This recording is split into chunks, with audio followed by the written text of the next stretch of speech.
Apuntadores, ¿qué tal? Nos estamos volviendo muy internacionales en este programa.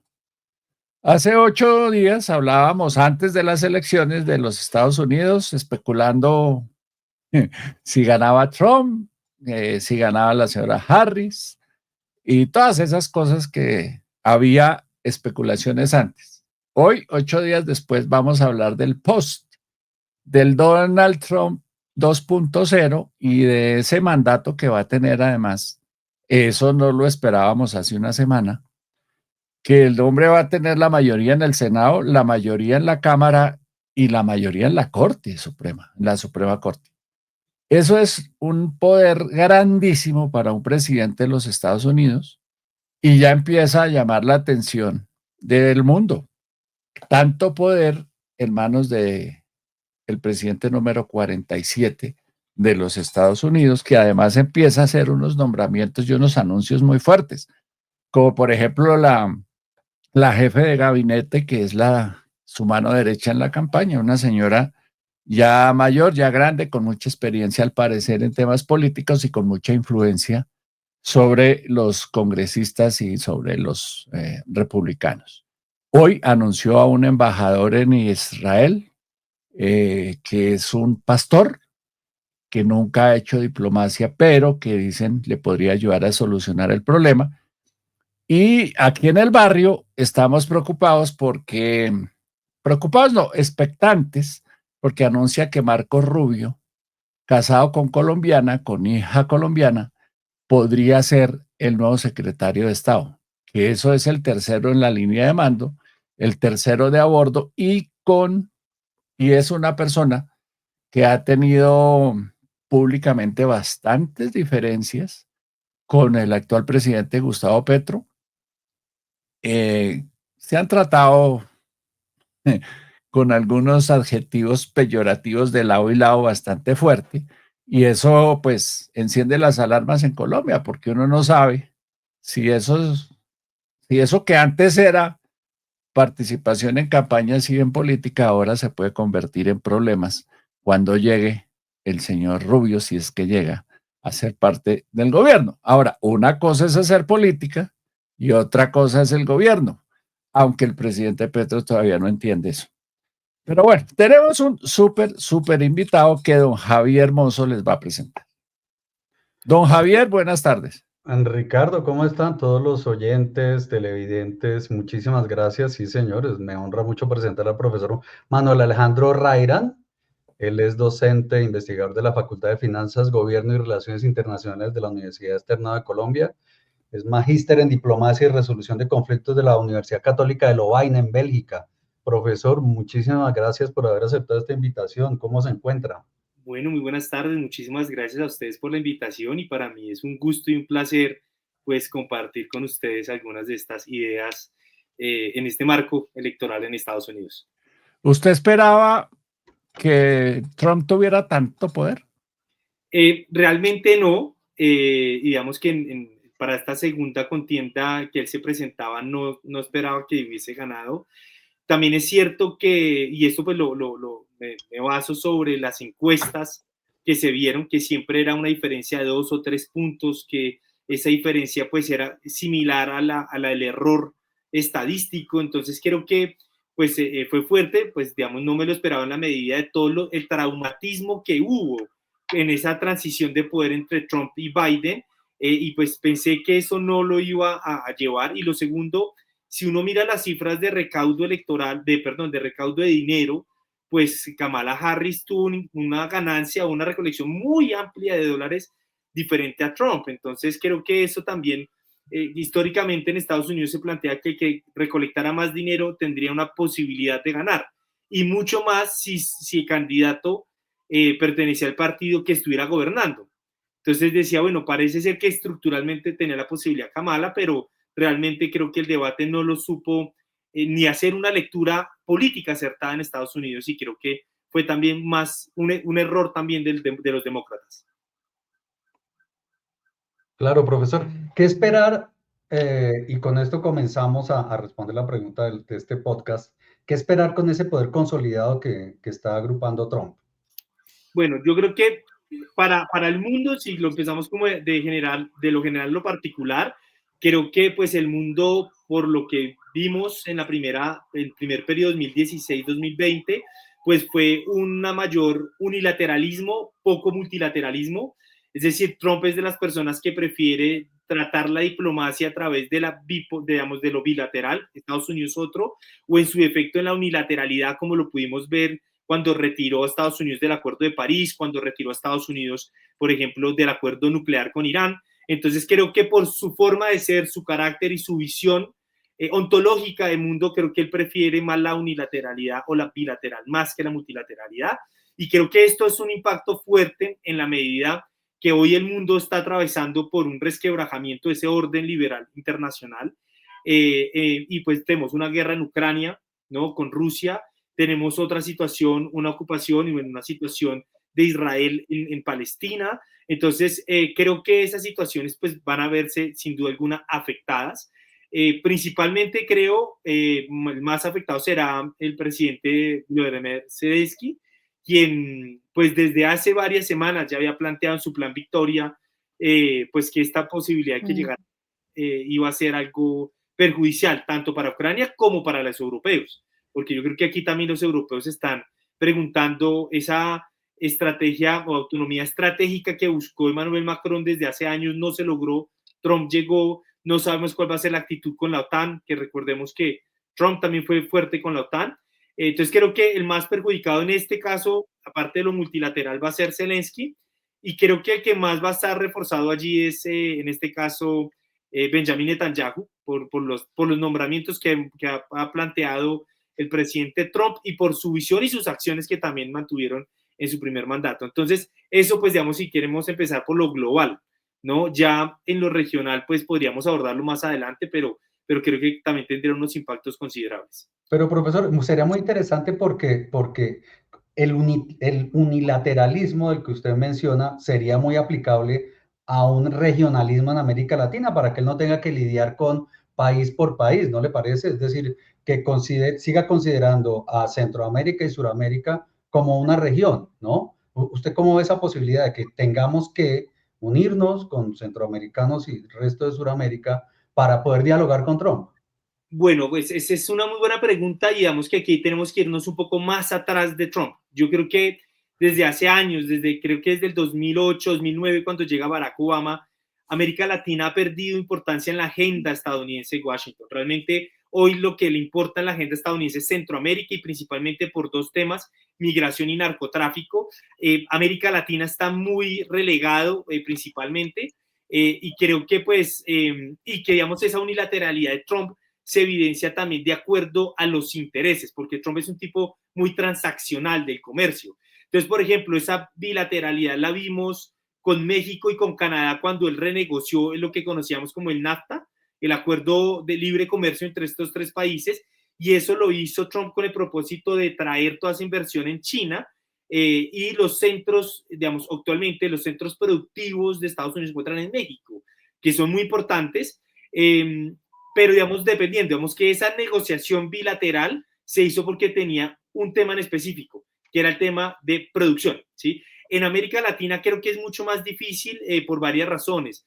El tema de Venezuela, digamos que en su momento Trump tuvo una cercanía con Duque por compartir una visión, creo que actualmente con Gustavo Petro no la tendría, y creo que ahí podría haber una diferencia, sumado a que en este momento América Latina tiene un Lula, cuando en el primer periodo Trump estaba con Jair Bolsonaro, que eran personas muy cercanas. Entonces creo que va a ser difícil. Yo creo que la región incluso también va a ser un desafío de ponernos de acuerdo, por lo mismo que tenemos gobiernos muy distintos, un Milei en Argentina, un Lula en Brasil, ¿no es cierto? Entonces creo que va a ser complejo, pero sin duda alguna creo que el único tema para Trump en América Latina principalmente van a ser tres, digamos, y será por países en específico: drogas, migración y Venezuela. Creo que esos son los tres, y digamos que migración no lo abordará, por ejemplo, con Uruguay o con Argentina, ¿no? Es decir, migración va a ser con Colombia, Panamá,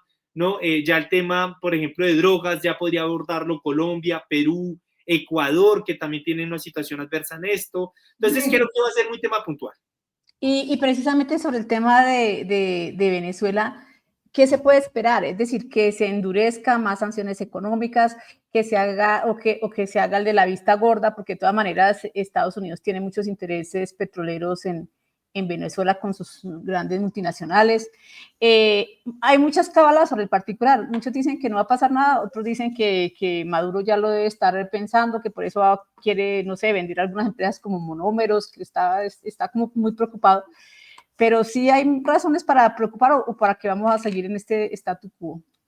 Bueno, yo creo que ahí tendríamos que estar mirando a quién ha ubicado el presidente Trump, y yo creo que para todo el tema de América Latina, para eso es posible que esté Marco Rubio como secretario de Estado. Yo creo que eso, pues digamos que comúnmente ha sido uno de los asesores, incluso a pesar de que Marco Rubio y Trump durante la primer gobierno tuvieron diferencias, Trump consultaba con Rubio después de una cena en la Casa Blanca, y creo que por eso lo pone. Yo creo que obviamente va a endurecerse. Yo creo que aquí va a también depender de otra cosa, de un elemento internacional, porque aquí, digamos, con Venezuela realmente, claro, a Estados Unidos le interesa algo la democracia por ser uno de sus pilares, pero digamos, en la política exterior norteamericana juega más el pragmatismo, ¿no?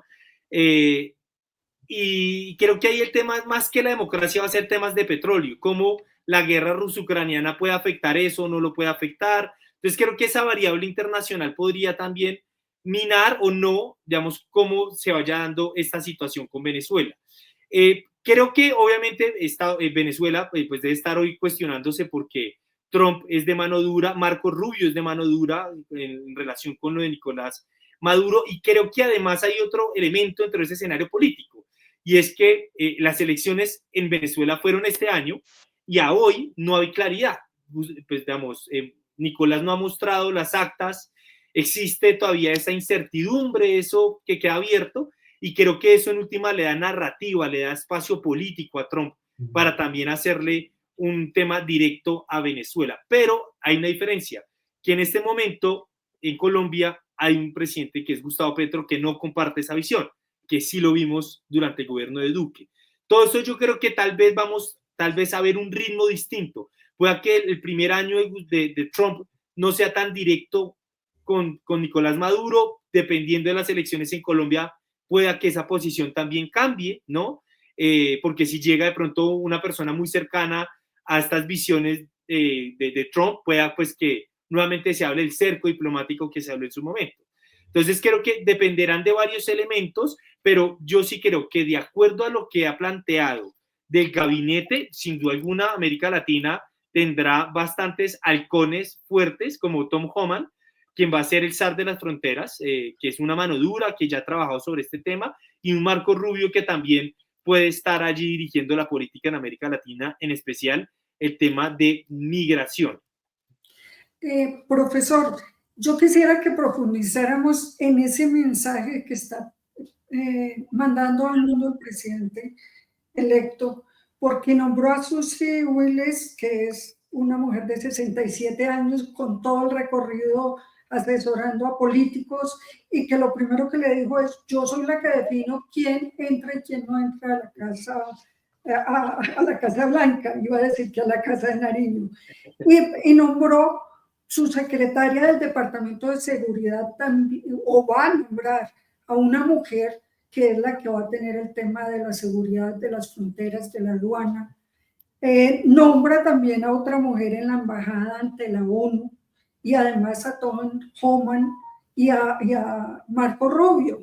Es decir, un tema también de mucho trabajo de migración, que se sabe perfectamente, y mucho trabajo también de pronto decían que Marco Rubio no era tanto por América Latina, sino de pronto por su posición en China, que ha sido muy férrea contra China, incluso que Marco Rubio no tiene entrada a China por sus costumbres. Sí, bueno, frente a la primera parte, digamos que creo que el mensaje es claro. Yo creo que antes de que él anunciara algunos nombres, me pareció muy interesante que él también mencionó que no iba a contar con algunos de los anteriores funcionarios. Y creo que ese mensaje va directo al decirle, digamos, Trump es una persona que busca mucho la lealtad. Entonces creo que todas estas personas que él está nombrando tienen un carácter de lealtad. Y segundo, también de jerarquía. ¿Qué quiero decir con esto? Que se hace lo que él diga. Digamos que él es una de las personas que no le gusta poco que lo contraríen. Entonces creo que todas estas personas que él está, creo que ese es el mensaje. La persona que está conmigo es porque me va a hacer caso y segundo, porque realmente le aplaudo esa fidelidad.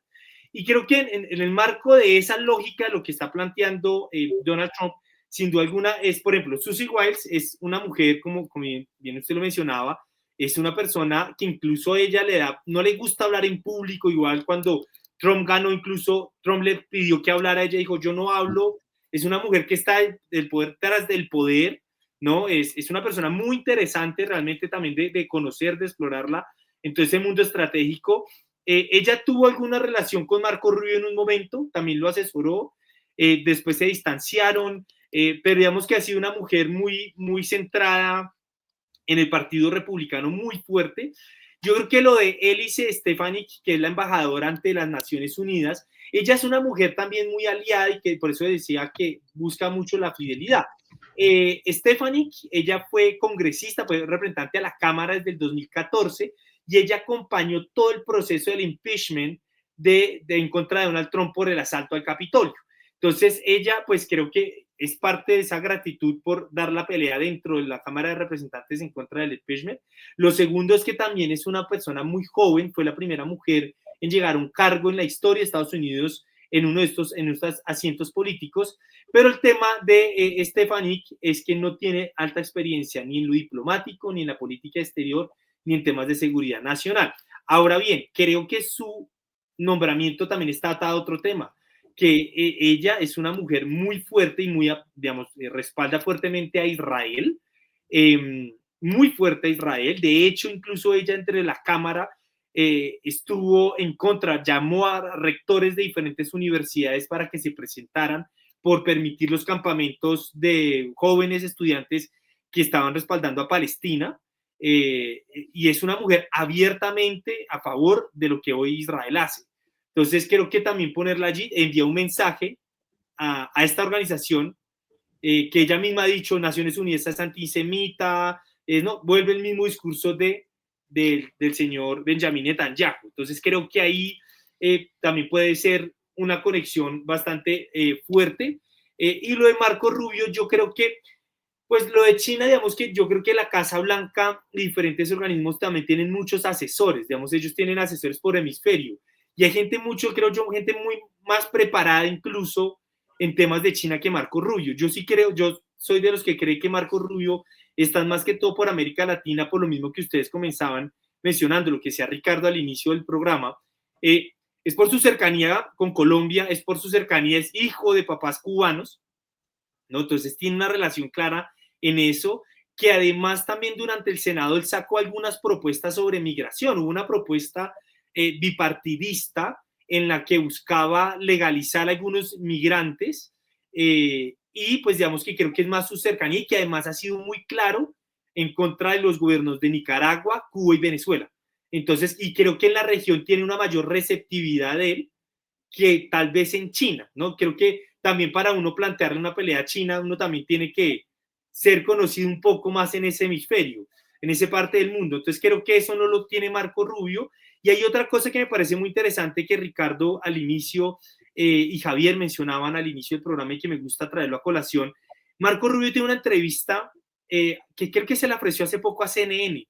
Y él dice, mire, porque le decían, ¿cómo usted se arregló con Trump si usted en 2016 se enfrentaron muy duro? Y él decía, me gustó mucho lo que él decía, y él decía, es que la política es como una pelea de boxeo. Usted no pelea con el otro en el boxeo porque lo odie, sino porque simplemente es un campeonato. Esto es distinto si yo estuviera peleando tal vez con un demócrata.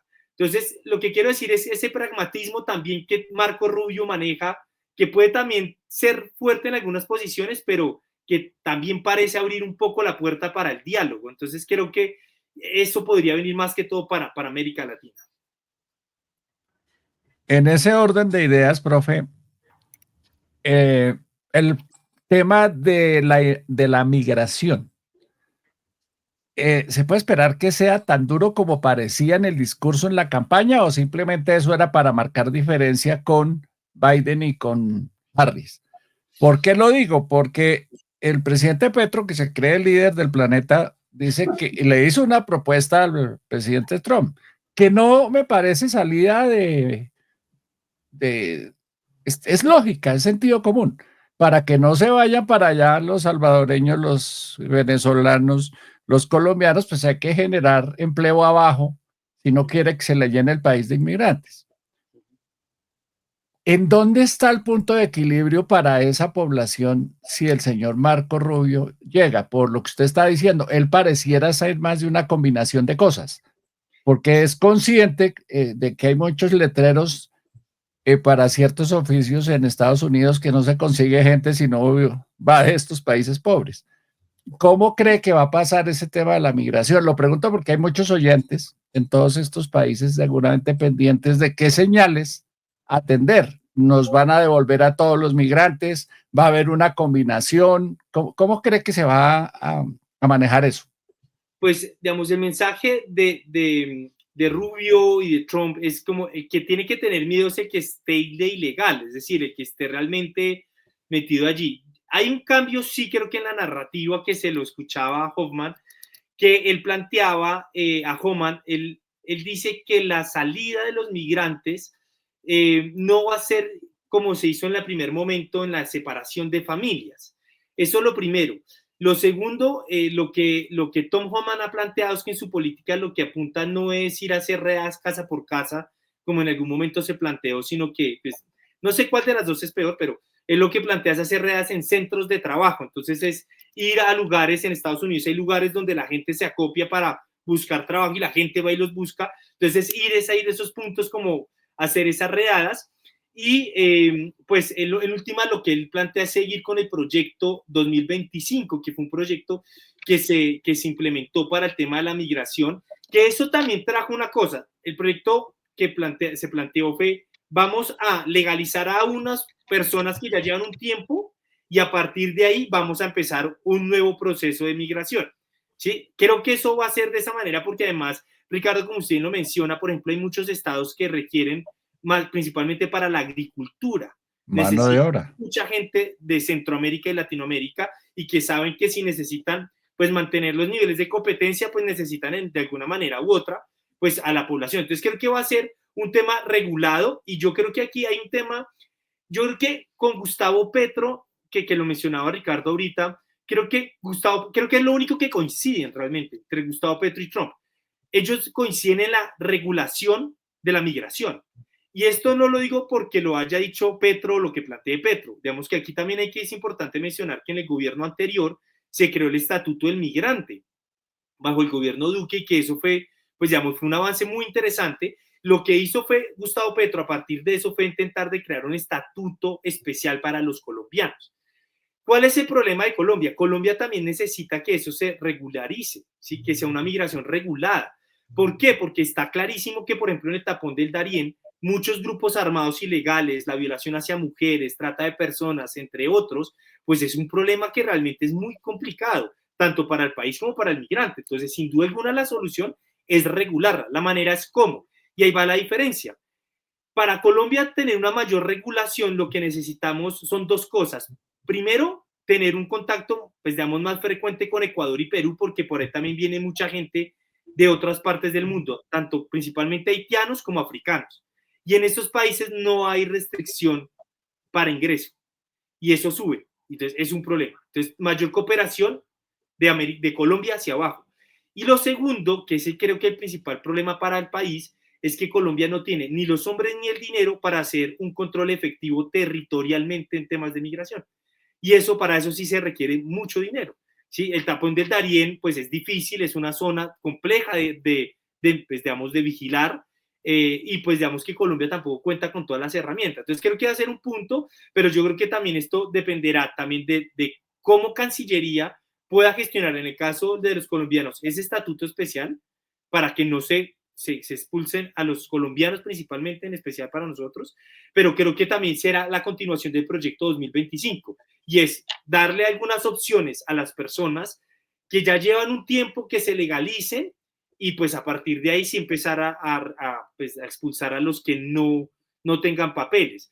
Ellos dicen, digamos, Juan, lo que vuelvo a decir, plantean es que no van a separar familias porque él fue el autor de todo este proyecto. Entonces él dice que sí fue un golpe muy fuerte a las familias y que por lo tanto pues en este nuevo periodo no lo van a hacer, pero la única manera es la regulación efectiva. Claro. Profesor Rairan, un fiel seguidor nuestro, Daniel Pinzón, tiene un punto muy interesante, y es ¿qué cosas va a sacar para afuera Biden antes de irse? ¿Qué cosas quisiera Trump que Biden sacara antes de irse? Y si se puede pensar en que los conflictos en los que está metido Estados Unidos, o los que los otros países quieren que esté más presente, si se van a recrudecer o no. Bueno, hay varias cosas. Uno va a decir uno internacional y uno doméstico. El internacional es el tema de Ucrania. ¿Y por qué lo digo? Cuando uno mira el plan Victoria de Zelensky hace 3 semanas, que lo presentó, me parece interesante el punto 4 y el punto 5, porque en el punto 4 Zelensky, bueno, el primero 1, 2 y 3 es el común, que le dejen ingresar a la OTAN, que le den más plata y que le den un paquete de armas de disuasión no nuclear, ¿sí? El punto 3 tiene reservas de secreto, el punto 4 y el punto 5 tienen reservas de secreto. ¿Qué dice el punto 4 y 5 en mirar cómo Trump sí va a acabar eso? Definitivamente que viene con Biden. El punto 4 plantea que si Estados Unidos y Europa mantienen financiamiento a Ucrania, Ucrania le va a permitir hacer acuerdos comerciales para explotar litio, uranio y otros recursos estratégicos de Ucrania. Eso como una manera de pago transaccional de toda la ayuda que ha recibido Ucrania de estos países. Y el punto 5, que sé que me parece un poco más raro, dice con claridad que dado el caso que Estados Unidos retire a los hombres de las bases militares de la OTAN ubicadas en Europa, Ucrania va a reemplazar esos hombres. Ese punto 5 deja clarísimo que con Trump es posible que haya una afectación a la OTAN, que digamos lo vimos en el primer gobierno, y que segundo esa vulnerabilidad que van a sentir los europeos puede subsanarla Ucrania. Eso es una manera de todos ganamos si llega Trump.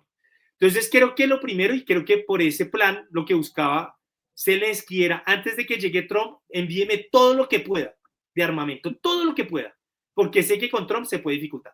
Entonces creo que ese es el primer punto. Y a nivel doméstico creo que es todo lo que ha sucedido con Obamacare y todo el asunto de lo que ha pasado en algunos estados, de todos los asuntos de género, que creo que fue un tema que marcó para mí la agenda política, todo este tema de que los niños pudiesen cambiarse su sexo, todo este tema de la ideología de género, que digamos repitió Donald Trump. Creo que eso es otro punto que Trump va a querer y lo va a expulsar, y claramente todo el tema del Obamacare y todo el asunto de salud pública que venía desde Obama. Profesor, pero yo sí quisiera hacer énfasis en lo que le está preguntando Javier. La guerra en Ucrania va a durar, o la invasión rusa en Ucrania ya en febrero del 2025 va a completar 3 años. Uno dice, es increíble que muchos pensaban que esa va a ser una guerra relámpago, que Rusia se iba a apoderar rápido de Ucrania y se han sacado, pero han resistido los ucranianos de una manera heroica. Vamos entonces para un 4º año de conflicto, es decir, va a seguir la invasión rusa, Ucrania defendiéndose, Trump no suministrando material bélico. ¿Qué va a pasar exactamente en el territorio? Y aprovecho también para preguntarle, porque pues usted mismo señalaba que Zelensky pues es uno de los presidentes que está un poco preocupado mirando cómo va a ser la actuación de Trump, y del otro lado sí está Netanyahu, me imagino feliz, como usted bien lo señalaba, con ese respaldo, sigue el respaldo a su política, y la pregunta es también qué va a pasar en Gaza. ¿Van a seguir los ataques indiscriminados de Netanyahu, del ejército israelí, acabando con lo poco que queda de Gaza? Bueno, en cuanto a lo de Ucrania, bueno, yo creo que hay varios elementos. No hay que olvidar que el 17 de diciembre del año 2021, Putin envió una propuesta de negociación de 5 puntos principalmente. Eso, digamos, Joe Biden no lo quiso aceptar y después vimos en febrero. Yo era de los que creía y salí en medios diciendo no creo que Putin vaya a invadir, no creo que haga ese tipo de acción. En un mundo del siglo XXI que estamos, lo hizo. Entonces creo que ahorita, creo que se pueden hablar de diferentes escenarios. El primer escenario es, por ejemplo, que Putin regrese a la región del Donbass, Lugansk y Donetsk, que es toda esa parte oriental de Ucrania, y se sienten a negociar en esa propuesta del 17 de diciembre de 2021. ¿Qué veo difícil de ese escenario? Que Putin devuelva esa zona, porque ya hay unas consultas populares donde la gente dijo, yo quiero estar allá. Segundo escenario, que retomemos la negociación que estuvo liderada por Turquía, que fue el acuerdo de granos. Ese puede ser el segundo escenario, puede más o menos funcionar, Turquía se le puede dar juego en ese escenario, pero volvemos al tema, la región. Pueda que de ese 18% que hoy Rusia tiene en posesión, no sé si está dispuesto a entregar algo de ese 18%, pero creo que el tema del acuerdo con Turquía y de granos puede ser un elemento que pueda articularse con otra propuesta de Naciones Unidas que estaba muy atada en ella. Y el tercer escenario, que creo yo que es el más perjudicial para Ucrania y creo que es un mensaje muy fuerte para todo el mundo, es que Putin no devuelva los territorios y pues digamos se haga un acuerdo entre Trump y Putin y como si nada. ¿Por qué lo digo? Primero porque Ucrania pierde el 18%, pierde territorio, pero también le envía un mensaje al mundo y le dice, mire que cualquier país, sin importar su marco ideológico, el que sea, si usted puede invadir, pues no va a pasar nada. Si usted sostiene una guerra durante 3 años. Yo creo que desde mi lectura, no, espero no equivocarme, pero creo que nosotros ya estamos llegando casi a un fin de esa guerra. Por lo que yo he estado revisando, ha habido en junio de este año también un acuerdo de negociación en Suiza, se cayó, pero ha habido algunos que han girado que es posible que sí se haga. Creo que el punto, y con esto termino para pasar a Asia Occidental, creo que el punto de quiebre es qué va a pasar con ese 18% de terreno. Si Putin va a tener, digamos, como en consideración algo en la si va a ceder algo. Si va a ceder algo de de ese terreno que ya le recuperó, si pues ojalá. Exacto. Creo que ojalá se avance en algo porque pues ya más de 3 años en esa guerra es espantoso. Y con el tema de Gaza, qué pena antes de darle la palabra a Gilda. No, en Gaza creo que es más difícil, porque creo que en Gaza no hay que olvidar que Donald Trump fue el que firmó los acuerdos de Abraham. Los acuerdos de Abraham fueron unos acuerdos que se firmaron en 2020, en los que Estados Unidos lo que buscaba era que los países árabes musulmanes restablecieran sus relaciones diplomáticas con Israel. En ese marco lo pudo hacer Bahrein, Marruecos, Arabia Saudita. Por ejemplo, Marruecos restableció su relación con Israel a cambio de que Estados Unidos reconociera el Sahara Occidental perteneciente a Marruecos. Eso fue un cambio también geopolítico muy fuerte, pero lo hizo. Bahrein lo firmó y el tercero que estaba a punto de firmar era Arabia Saudita hasta el año pasado. Arabia Saudita lo iba a firmar bajo 3 condiciones. Él firmaba y restablecía relaciones con Israel. Sí, Estados Unidos le vendía un armamento en especial que ha pedido desde hace tiempo.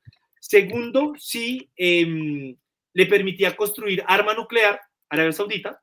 Y 3, la última opción era mirar la cuestión palestina, pero Arabia Saudita estaba dispuesto a engavetar eso. Por eso, en parte del ataque que vimos el año pasado de Hamas fue por eso, porque querían volver a poner en la palestra el asunto de Palestina. Entonces, creo que con Trump puede volver ese Acuerdos de Abraham 2.0 y creo que esa situación nuevamente pues se engaveta. Ahora, creo que Israel, con toda la actuación que ha hecho, creo que también va a ser muy difícil que eso pues se logre, porque hay un tema en la Corte Penal Internacional contra Netanyahu, hay otro proceso en la Corte Internacional de Justicia contra el Estado de Israel, y creo que eso va a ser un poco difícil, pero creo que esa va a ser la política narrativa de Trump, ¿no? Estamos siendo atacados por unos terroristas, islamistas, radicales, puede seguir siendo esa discusión, y lo único que me preocupa de la situación es que eso perjudique nuevamente lo multilateral, principalmente Naciones Unidas, que hoy siento cada vez más pierde legitimidad en el escenario internacional. Profesor, yo lo voy a... Bueno, hay quienes dicen, siguiendo con el tema de Rusia, Ucrania, que prácticamente es un hecho que ya entre 18 y 20% del territorio de Ucrania va a ser para Rusia y que así van a terminar el conflicto. Pero Trump dice que en un día o en una semana va a terminar esas dos guerras.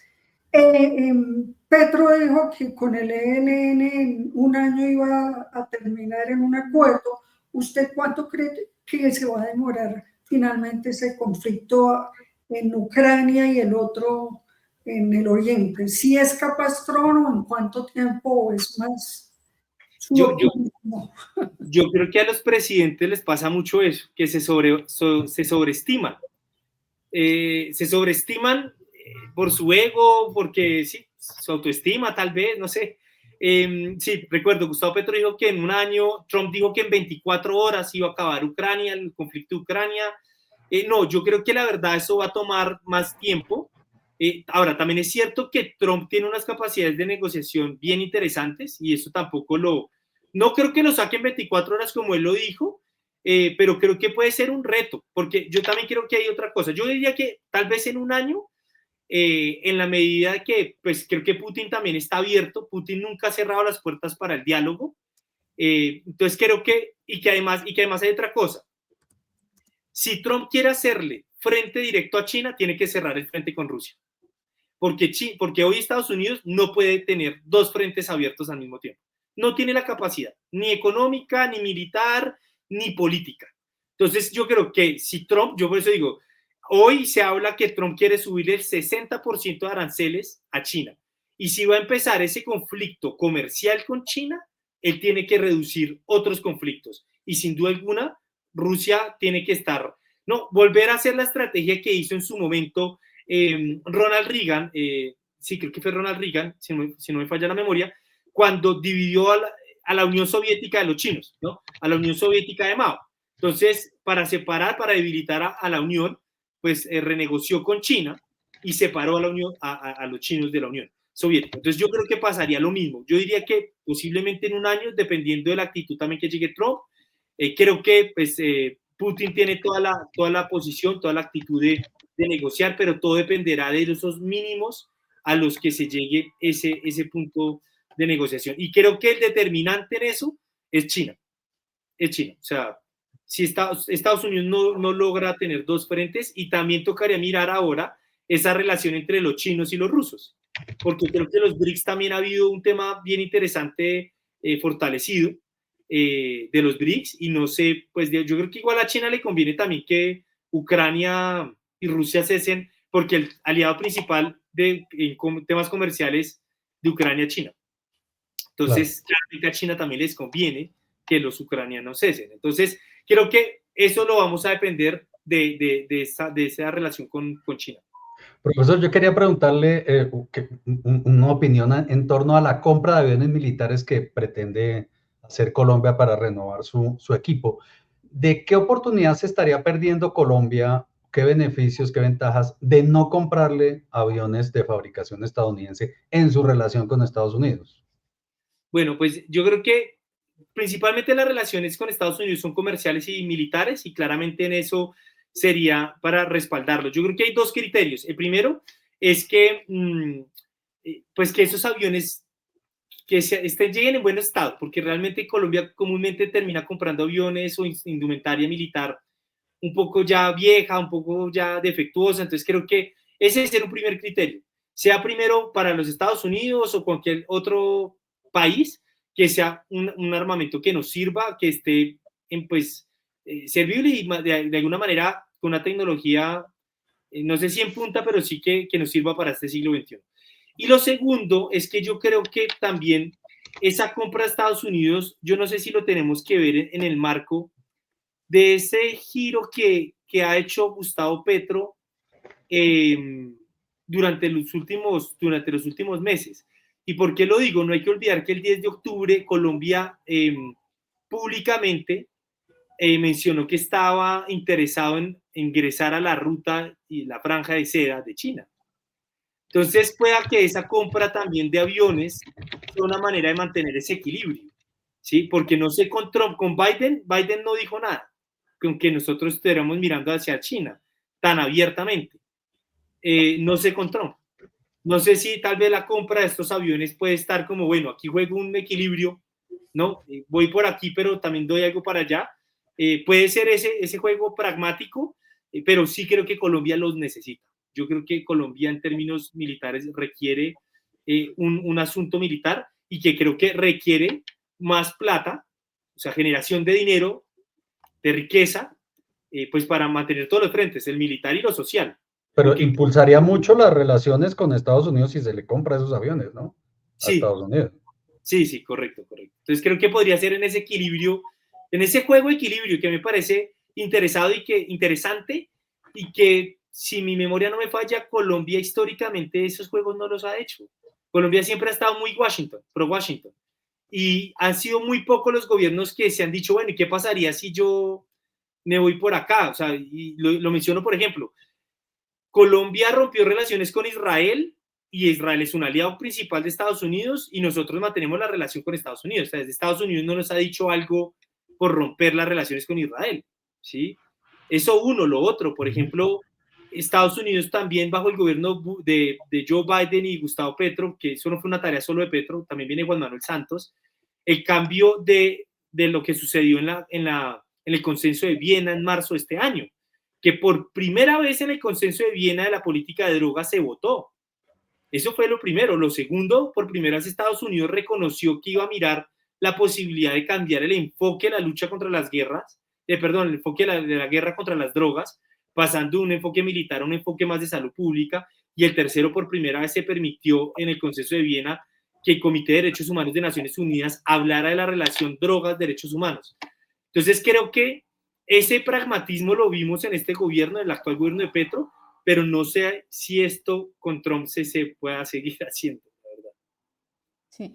Yo tengo duda también sobre el tema mexicano. ¿Cómo ve usted, profesor Rairán, a Claudia Sheinbaum? Porque uno la nota como una persona muy tibia, a la sombra de algo, que no tiene, digamos, una personalidad y un carácter fuerte, y con estos temas tan complejos de la inmigración, del famoso muro que yo no sé si al fin no quedó en nada, ¿qué puede pasar con la relación de Claudia Sheinbaum, que como le digo, no se le ve una personalidad fuerte, recia, y también con el tema del narcotráfico, que pues sigue entrando fentanilo a Estados Unidos de una manera salvaje, y las bandas y las organizaciones criminales y los grupos narcotraficantes siguen haciendo las suyas en México como si nada, como si no hubiera presidente? Sí, bueno, lo de Sheinbaum es bien interesante porque yo creo que los buenos liderazgos pueden verse de diferentes colores. Sí. Un buen liderazgo puede ser alguien fuerte, pero también hay liderazgos, gente muy tranquila, pero que lo hace todo por detrás o lo hace a su manera, ¿no? Yo siento que Sheinbaum es de este segundo perfil, sí, digamos, no es digamos que México históricamente también tienen ellos claros que no pueden ser muy duros contra Estados Unidos, porque es su vecino, ¿sí? Es decir, tú no te vas a enfrentar con ese gigante de Estados Unidos económico y militar. Entonces también creo que por esa manera ellos son de mucho tacto. AMLO también era de otra posición política y lo supo llevar, ha sabido llevarlo. Yo creo que el punto principal que a él le interesa más que un tema, obviamente la migración. Creo que la migración, incluso Trump el día de ayer mencionó que si Sheinbaum no controlaba la migración y la droga, iba a poner aranceles del 25%, ¿sí? A los productos mexicanos. Entonces ya le envió una sentencia, pero yo creo que los mexicanos, por su política histórica, diplomática, ellos saben manejarlo de otra manera. Entonces, por ejemplo, México podría seguir fortaleciendo todo el tema de las cadenas de suministros de construcción o de ensamblamiento de productos en México, que eso le es bueno a ambos países. Entonces yo creo que ella también lo sabrá manejar. Ahora, creo que la migración, incluso hay parte de la migración que se absorbe en México, otra que sí continúa, pero yo creo que el problema principal de México sí va a ser el tema de drogas. Por lo mismo que primero es de fentanilo y que eso es un tema que dista de los colombianos. Colombia produce cocaína, o se comercia principalmente, y el 90% de la cocaína en Estados Unidos es colombiana. El 61% de la cocaína europea es colombiana. Pero hoy a Estados Unidos tampoco le interesa mucho, tampoco ni la cocaína, ni la marihuana, ni este tipo de cosas. A Estados Unidos le importa más el fentanilo. Exacto. Y hay discusiones, ese fentanilo, ¿de dónde viene? ¿Es mexicano? Hay otras teorías que dicen que es China. Colombia es muy poco realmente. Las incautaciones empezaron en 2019 en Colombia. Se volvió una pandemia en Estados Unidos. Correcto. Creo que el tema a Estados Unidos le importa más el tema de fentanilo y que creo que sí es un reto para Sheinbaum el tema de drogas, porque por varias razones. Primero, el tema del narcotráfico en México se agudizó en 2006 cuando se implementó el Plan Mérida, que ese fue el copy-paste de alguna manera del Plan Colombia. Lo implementaron en México. Y el problema es que hay informes del 2009 y 2010 del Congreso de Estados Unidos que le pide hacer una investigación de dónde proviene el armamento de los grupos mexicanos. Y el problema es que dice que entre el 80 y 85% del armamento para estos años de los carteles de México eran de Estados Unidos. ¿Por qué razón? Porque hay más o menos de 60,000 tiendas en toda la frontera entre México y Estados Unidos. Y los narcotraficantes lo que hacen es poner a estadounidenses a comprar armamento legal con papeles, y lo que hace es hay mucho control fronterizo entre México hacia Estados Unidos, pero hay muy bajo control de Estados Unidos a México. Entonces, el flujo de armamento de Estados Unidos hacia abajo es muy grande. En 2015-2016 se planteó que Estados Unidos aumentara el control fronterizo de Estados Unidos a México, pero eso no ha sido posible. Entonces creo que ese va a ser un reto por el fentanilo, porque los carteles, hay zonas donde el Estado mexicano no controla de la nada, o sea, eso es territorio de ellos. Y tres, que son países, incluso hace poco me leía un informe de Inside Crime, que es una organización que trabaja todos estos temas de crimen organizado internacional, y planteaban que incluso ya los carteles mexicanos pueden traer armamento ya ni siquiera de Estados Unidos, de Italia, por ejemplo. Entonces ya tienen un poder y unas redes tan fuertes que pues así uno controle la frontera para armamento, igual ellos pueden acceder a otro lado. Entonces creo que ese realmente va a ser el reto. Profesor, lo voy a traer para el barrio, para Colombia, como dice Ricardo. Leía yo el fin de semana un análisis del ex embajador Juan Carlos Pinzón diciendo que el presidente debería ser muy pragmático por el bien de los colombianos en el manejo de las relaciones con Estados Unidos.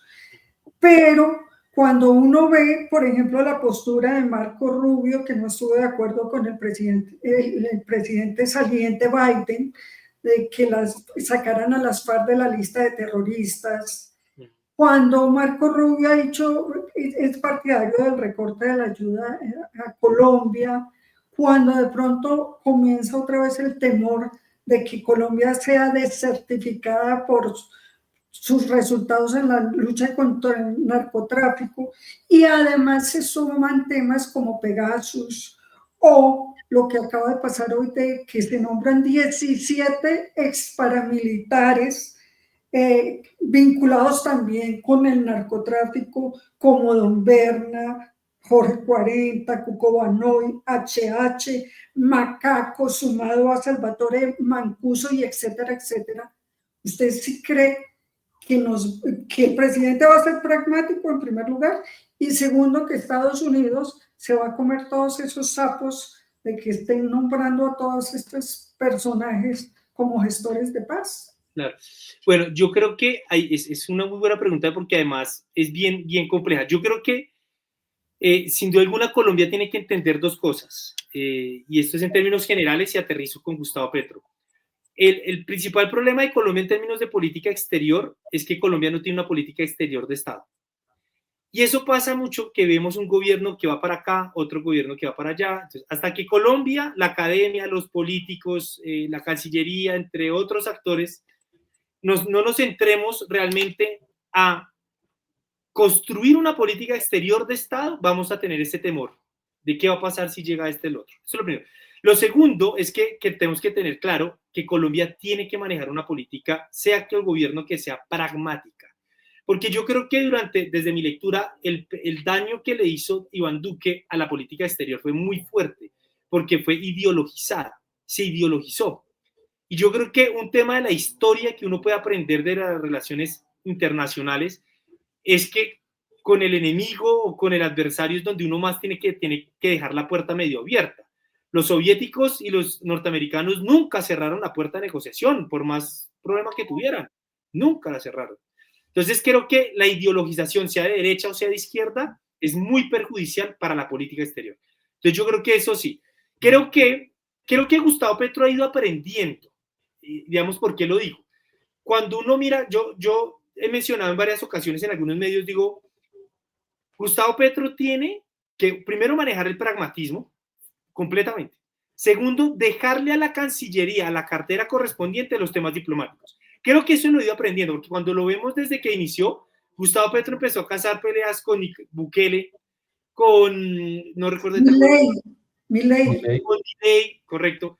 Él ya ha ido aprendiendo que eso tiene que dejárselo a la Cancillería. Creo que eso poco a poco, por ejemplo, lo de Venezuela ha sido cauto y se lo ha dejado a la Cancillería.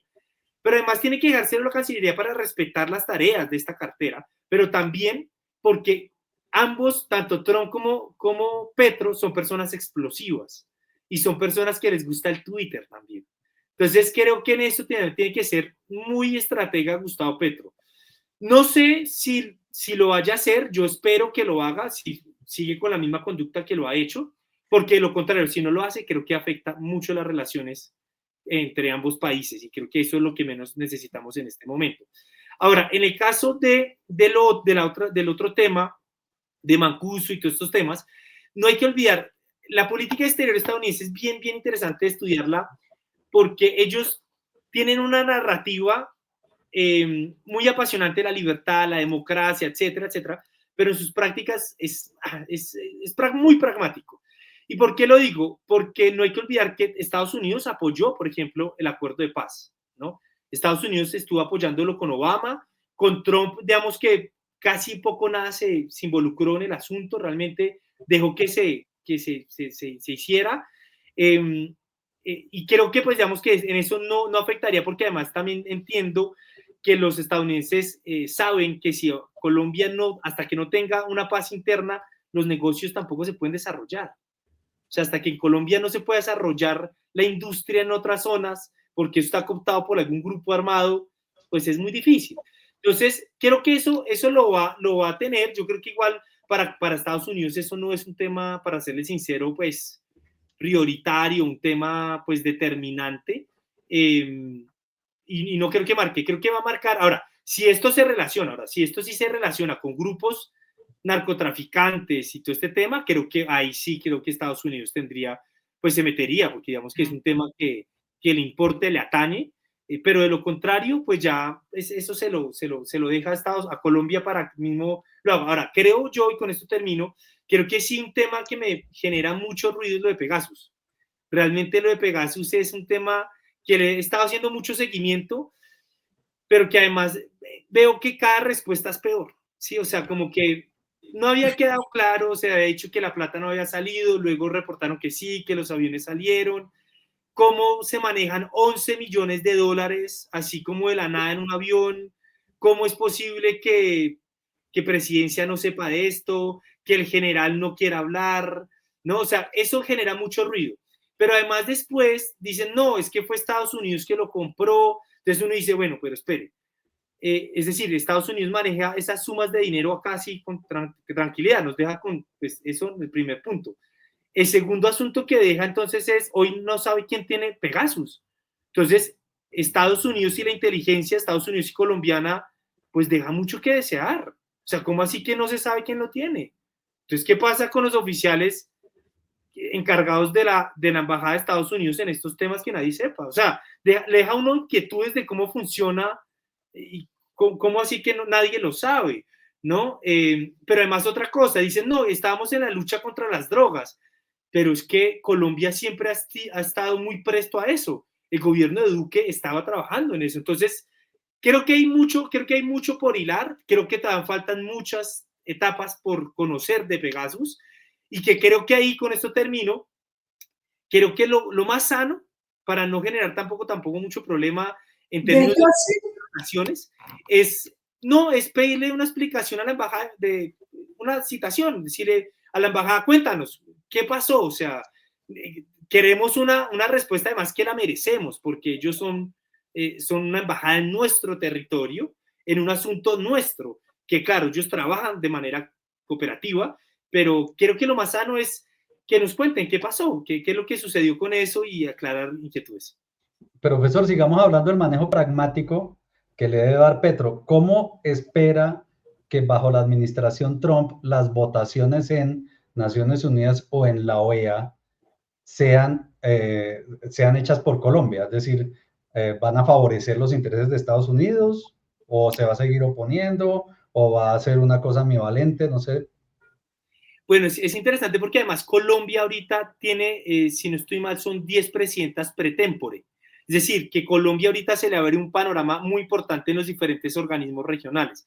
La OEA no va a ser el único, que yo creo que obviamente ya Gustavo Petro pues se llevó su sablazo con todo el tema de la OEA y Venezuela, que no fue claro, que no, sí, pero creo yo que pueden estar articulándose otros escenarios internacionales por estas 5 o por las presidencias pre-tempore que ahorita adquiere Colombia, y siento que se está configurando otro tema que es volver a renacer o resurgir UNASUR, y que creo que pueden esos otros espacios ser una manera de manejar estos temas políticos. Yo confío mucho en el vicecanciller actual, Jorge Rojas, que él entró hace un par de meses reemplazando a Francisco Coy, que fue también un muy buen vicecanciller, que fue de carrera, él es de carrera, Coy fue un gran vicecanciller, y creo que el actual Jorge Rojas se ha sabido mover, creo que es muy pragmático en este sentido. Viene el vicecanciller, venía representando Colombia en Bélgica, que también es muy cercano todo el tema de la OTAN, porque no hay que olvidar que Colombia está en medio de la OTAN. Entonces creo que ahí va a ser pragmatismo, yo creo que lo logra, pero también buscando en otros escenarios, UNASUR entre otras. Profe, yo me tengo que ir a clase, pero le voy a recomendar que para que entienda lo de Pegasus, escuche mi podcast de la semana pasada, el jueves, en donde dice aparecieron las llaves. Lo voy a leer, me lo voy a escuchar. Échase una escuchadita que ahí explico. Es que eso por detrás es terrible lo que está, lo que hay detrás. Se necesita haber mirado cómo funciona eso por dentro para entender. Y tiene todo el sentido lo que está pasando. Voy para clase. Chao. Chao, chao. Bueno, Chao, gracias. Y antes de dejarlo ir, profesor Rairán, ¿qué va a pasar con las imputaciones que tiene Donald Trump? 34 delitos le fueron imputados, eso se va a archivar, eso ya para qué se ponen a un semejante presidente a bordo, para qué, o sea, ya la justicia se hizo de la oreja mocha. Bueno, en la configuración jurídica, el presidente puede autoindultarse, entonces él puede decir esto se acabó, digamos esto él lo puede dejar, pero además hay otra cosa que sí me preocupa, y es que siento que primero este gobierno, como lo decía anteriormente, se nota por sus nombramientos, temas de lealtad, de jerarquía, pero además hay otra cosa, siento que puede, en este caso específico, algo de revanchismo. ¿Y por qué lo digo? Porque él mismo lo ha mencionado, que Jack Smith, que fue el fiscal con todo el tema, lo va a sacar. Entonces creo que eso puede decir, bueno, o sea, esto es como como un ajuste de cuentas, y creo que eso no le convendría pues a él, pero creo que podría verse allí. Yo creo que esos procesos van a seguir. Creo que Trump es un hombre, no hay que olvidar, Trump es un hombre que viene del mundo del showman, ¿no? El show. Sí. Y él sabe que en una sociedad polarizada y tan dividida, el efecto teflón le funciona perfecto. Ese efecto teflón significa es que todo escándalo que le surja le resbala. Por el contrario, lo fortalece. Pero además de eso, él tiene inmunidad como presidente, entonces Sí, es claro. esperar al 20 de diciembre, Sí, de enero. claro. Sí, él, digamos, por eso él podía presentarse, él podía, todo el asunto. Claro, actualmente, pues muchos, por ahí lo vi en CNN, lo titularon que Trump es un delincuente convicto. O sea, hasta hoy es un delincuente convicto, pero creo que eso no va a pasar nada. O sea, creo que los procesos pueden seguir, él tendrá sus abogados, pero su inmunidad presidencial pues le va a permitir poder ejercer con tranquilidad. Qué bueno, profesor. Le agradecemos muchísimo. Cumplimos una hora maravillosa. Nos enseñó muchísimo, muchos temas esclarecidos y otros por esclarecer. Le agradecemos mucho. Esperamos volverlo a tener como invitado. Muy amable. Claro que sí, Javier. Muchísimas gracias. Un Gracias. año, ¿no? Un año para acabar las guerras. Sí, eso es. Vamos a ver. Jacqueline, Gilda, muchísimas gracias por su invitación y estaremos en contacto. Feliz noche. Gracias. Chao. Gracias, profesor. Sí, ojalá se terminaran muchísimo antes estos conflictos, pero, Sí. pero no da... No, Jackie, él los va a manejar, por ejemplo, en el caso de Netanyahu, no solamente, digamos que el esposo de Ivanka es íntimo de Netanyahu. Jared Kushner. Exacto, entonces son amigos. Cuando Netanyahu va a Washington, se queda en la casa de Ivanka. Sí, uno lo que esperaría es que se termine lo más pronto posible, tanto en Ucrania como en la Franja de Gaza, y que empiece la reconstrucción de estos dos, o sea, de la Franja y de Ucrania, que también quedó completamente Me parece muy interesante la posición del profesor Rairan de tener un manejo muy pragmático de las relaciones con Trump por parte de Petro. Y va a haber muchos elementos que le van a permitir a Petro ser muy pragmático en esa relación, empezando por la compra de equipo militar y siguiendo por cómo va a votar en los organismos internacionales y en todas estas presidencias pro tempore de las que se va a hacer cargo Colombia. ¿Qué manejo le va a dar para que esa relación con Trump se mantenga bien y no nos dé una sorpresa el año entrante de desertificación, de disminución de presupuestos de ayuda a Colombia, que pues sabemos que no son solo militares, sino también se dirigen a otras capas de la población? Entonces el manejo pragmático que le dé Petro a las relaciones con Estados Unidos va a ser clave. Y que, como dice el profesor, deje eso en manos de la Cancillería, que es que eso se tiene que manejar con seda. Entonces, mejor él que guarde su Twitter o su X para temas de aquí del país, pero que no para dañar las relaciones con Estados Unidos, que es nuestro socio comercial y que además es clave, por ejemplo, para el turismo, porque el turismo de Estados Unidos los turistas extranjeros que más vienen a Colombia son los de Estados Unidos. También es clave para la ayuda, para la agricultura, todos esos temas. Entonces mejor que se los deje a la Cancillería. Perfecto. Exactamente. Pues muchísimas gracias. Pero vean, yo sí creo que antes de irnos hay unos temas importantes de país que hay que decir, y uno es la rapidez con la que se aprobó hoy en el Congreso el 36% de la reforma a la salud. Resulta que empezaron a las 10:15 más o menos, y a las 3:08 ya estaba aprobado en 21 de los 58 artículos del proyecto, sin que, por ejemplo, estén las cosas que ha dicho la ANDI, Asocajas, Afidros, las asociaciones de usuarios. Obviamente que eso es, digamos que no es raro, porque es la Comisión Séptima que ya había aprobado la reforma, pero ojalá que, o sea, allá en la Cámara va a salir rapidito, pero ojalá que por el camino en el Senado por lo menos se pueda escuchar y meter cositas de lo que dicen. Eso daría para un análisis en un próximo podcast, pero creo que Javier ya tiene que despedir porque aquí nos están diciendo que ya tiene tenemos que cortarlo ya. Sí, gracias, nos vemos. Bueno. Hablamos. Bueno, que esté muy bien. Gracias. Bueno, muchos temas por hablar. Chao. Exacto, chao, que descansen.